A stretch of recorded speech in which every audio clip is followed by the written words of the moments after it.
प्यारे बच्चों, आज आप लोगों को जो है पोएट्री में तीसरी पोएम है on his blindness, written by John Milton. कवि जो है बहुत कम ही उम्र में अंधा हो गया था। वो अपने उस अंधेपन पर ये जो है विलाप कर रहा है।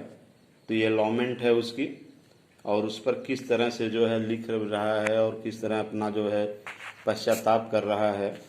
When I consider how my light is spent, कवि कहता है कि जब मैं सोचता हूँ, महसूस करता हूँ कि मेरे आँख की रोशनी कैसे खत्म हो गई, क्यों चली गई। ईर ऑफ माई डेज, मेरी आधी ही उम्र में। In this dark world and white, इस विस्तृत अंधेरे संसार में जब मैं सोचता हूँ कि मेरे आँख की रोशनी कैसे चली गई, क्यों चली गई। Here the writer described that he thought how his eyelight has been finished in this dark and wide world, in dark and great world. That one talent which is death to hide, और मेरे पास एक गुण है जिसको छिपाना मेरी मृत्यु के बराबर है। लॉज विथ मी यूजलेस, वो मेरे पास बेकार पड़ा हुआ है। दो माई सोल मोर बेंट, यद्यपि मेरी अंतरात्मा बहुत ही उतावली है, बहुत ही उत्सुक है। To serve there with my maker, उस गुण के द्वारा अपने बनाने वाले की यानी ईश्वर की सेवा करने के लिए मेरी आत्मा बहुत ही उत्सुक है। And present my true account, और अपने सही लेखे जोखे को प्रस्तुत करने के लिए मेरी अंतरात्मा बहुत ही उतावली है। Here the writer describe that he has a talent, he has a quality which is useless after being blind, so it is equal to his moral death if he could not create poetry after death, and so after being blind he also cannot create poetry.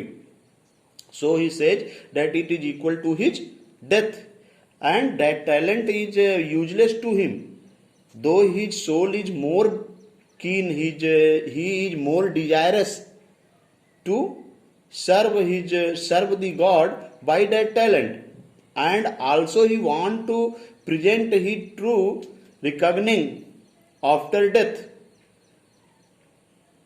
lest he returning child, कहीं ऐसा न हो कि इसके बदले मैं अपना कार्य नहीं कर पा रहा हूं, इसके बदले ईश्वर मुझे डांटे फटकारे। And he also regret that God would, he also afraid, he also regret that God would scold him, God would chide him if he could not serve him, if he could not perform his duty, the God would scold him after death. Doth God exert day labor, light night? And he also thought, वह ये भी सोचता है कि क्या आँख की रोशनी ले लेने के बाद भी ईश्वर मुझसे कार्य चाहता है। I fondly asked, मैंने मूर्खतापूर्वक अपने से पूछा कि क्या ईश्वर को मेरे कार्यों की जरूरत है मेरे आंख की रोशनी ले लेने के बाद।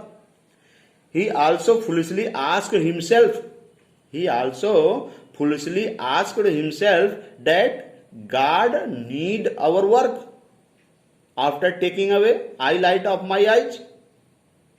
If God wanted my work, if God wanted to serve me after taking away my eyelight, he asked himself foolishly, but patience to prevent, लेकिन उसके धैर्य ने, उसकी अंतरात्मा ने उसको रोका। but his soul prevent him, but his soul forbade him, that murmur sure replies, और उसकी आत्मा शीघ्रता से जो है उत्तर दिया, God doth not need either man's work or his own gift, ईश्वर को न तो मनुष्यों के कार्यों की जरूरत होती है, किसी व्यक्ति के कार्य की जरूरत होती है, न ही उसे अपने द्वारा दिए गए उपहार की आवश्यकता होती है। God does not need either a man's work or his gift. Who best bear his meal deal, they serve him best. उसकी सच्ची सेवा वही करता है जो उसके द्वारा दिए गए दुखों को सह लेता है। The person who bear the sorrows given by God safely, he serve him best. The person who bear the sorrows given by God given the bear the misery given by God, they serve him best. His state is kingly. उसकी स्थिति राजा जैसी है. The God is like a king. Thousand at beating speed. हजारों लोग उसकी आज्ञा को मानने के लिए तत्पर रहते हैं. And post over land and ocean without rest. वो पृथ्वी पर और समुद्र पर बिना आराम के नियुक्त किए जाते हैं. They are posted only to serve God. They are only posted to serve God on the earth and ocean. And the God is like a king. There are many persons. As a king has thousands of persons, thousands of people to serve him, so the God has a lot of people to serve him. They are waiting him on earth and ocean without rest. They only wait for the command of God, order of God. They also serve who only stand and wait. वे केवल इंतजार कर रहे हैं, खड़े हैं और इंतजार कर रहे हैं ईश्वर की सेवा करने के लिए. There are a lot of people. They are only stand and they are waiting for the serve of God, for the order of God.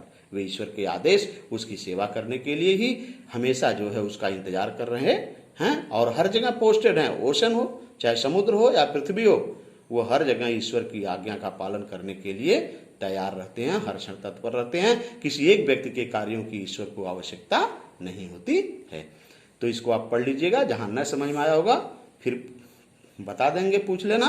और ये इंपॉर्टेंट पोएम है, बार बार पूछी जाती है. इसकी सेंट्रल आइडिया याद करिए और इसमें से जो एक्सप्लेनेशन पैसेज हैं उसको करिए. धन्यवाद.